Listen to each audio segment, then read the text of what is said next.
Hello creative earthlings, it's Mika and today I have another wedding tutorial for you, and this is a very simple one. This is the process of how I created our save the dates, and this is our final result. It's very simple but classy, I like to think. And the first part of this tutorial will be how you can create this watercolor background.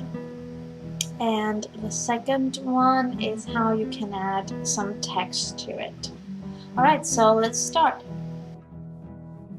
If you want to have defined watercolor edges, just create a border using painter's tape.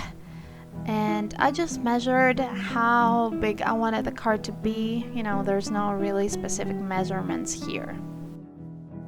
There's more than one ways to approach a watercolor wash. Two simple ones are either on a wet surface or on a dry surface.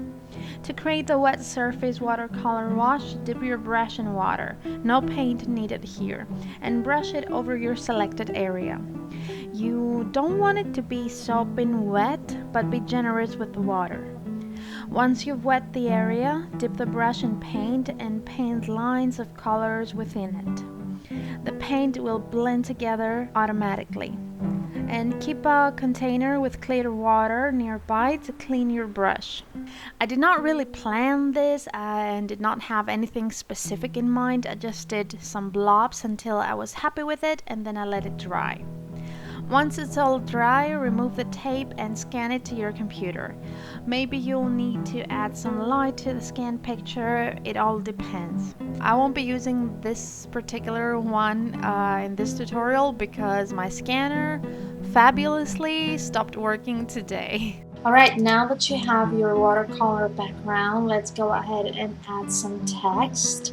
So I'm using Premiere Pro because it's the software that I'm most familiar with, and I figured I should avoid surprises. But what we're doing today is very simple, and you can of course use whatever software you have at hand, because 99.9% of software that are available online give you the option to crop and add text to any picture, so that shouldn't be a problem. We're not doing any fancy Photoshop stuff today. Just created a new sequence by clicking the right button on the mouse and new sequence from clip, so that creates a sequence that has the measurements, that's the resolution of the picture. And the only thing that we're going to do for this one is to add a title.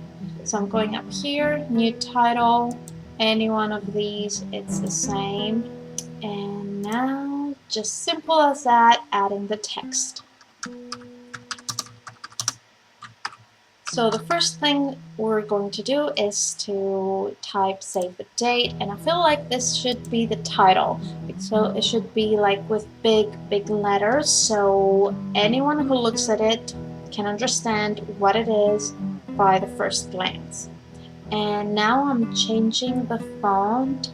I'm using a font that I feel like it's typical wedding font, and I will have the link for it in the description down below. And I'm putting this in the middle by matching the center of the frame to the marks of the text box here. Alright, so now I'm going to change the color. I'm going to go for a very true white, and then our names, that like who is getting married, when and where.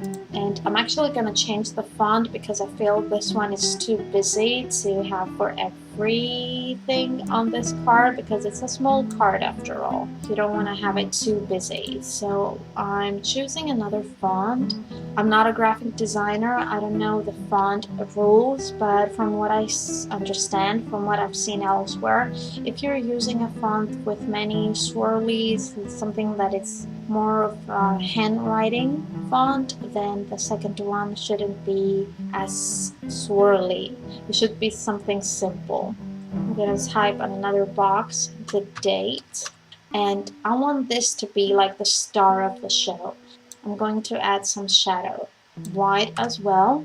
I want it to be like a ghost shadow, putting the distance to 0 and the opacity at 100%. And this made it something like an orb around it, because after all, this is the save the date. And lastly, where it is happening. After all, save the dates are for people who live abroad, but I don't need shadow for this one, so I'm unchecking it.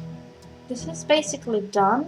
I'm just gonna play with the placement a little bit more and see how I like it.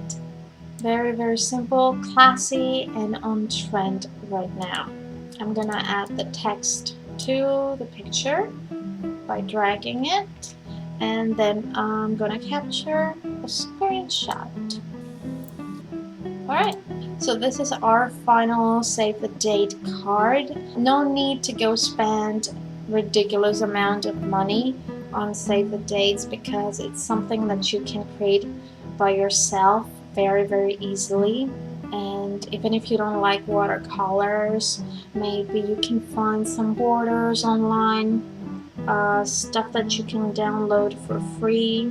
I don't know, I believe that it's much more, you know, it has some character, it's more special if you make it yourself.